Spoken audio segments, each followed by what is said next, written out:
अस्सलाम वालेकुम नाजरीन जी, मैं हूं नाइला भट्टी और आप देख रहे हैं न्यू बीबीसी न्यूज HD। आइए शामिल करते हैं आज की अहम खबर शामिल करते हैं जिला सांगड़ से हमारे न्यू बीबीसी न्यूज़ के रिपोर्टर मोहम्मद अयूब की रिपोर्ट के मुताबिक मुहर्रम अल हराम 2025 SSP सांगड़ का DC आर्मी और रेंजर्स के ऑफिसर के हमरा अल हुसैनी इमाम बारगाह सांगड़ का दौरा। तफसीलात के मुताबिक SSP सांगड़ गुलाम नबी केरियो ने DC सांगड़ मैडम सारा जावेद के हमरा सांगड़ के अल हुसैनी इमाम बारगाह का दौरा किया। इस मौका पर अल हुसैनी इमाम बारगाह के मुंतज़मीन से दीगर से मुलाकात, पुलिस की जानिब से किए जाने वाले सिक्योरिटी इंतजामात के हवाले से तफसीली बातचीत की।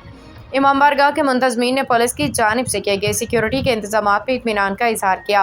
SSP सांगड़ और DC सांगड़ ने इस मौका पर मीडिया के नुमाइंदों से बातचीत करते हुए कहा कि पुलिस की जानिब से ज़िला भर में निकाले जाने वाले मातमी जुलूस मजालिस पे 2392 पुलिस एहलकार बशमूल लेडीज़ स्टाफ तैनात किए गए हैं।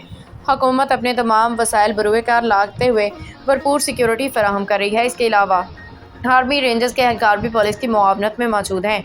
ड्यूटी पर तैनात पुलिस जवानों से मुलाकात की और अपनी ड्यूटी एहसास ज़िम्मेदारी और समझदारी से अदा करने की हिदायत दी। दौरे के मौका पर आर्मी रेंजर्स के अफसरान, DSP Sanghar, SHO Sanghar, incharge 15 और इंचार्ज DIB भी हमरा थे।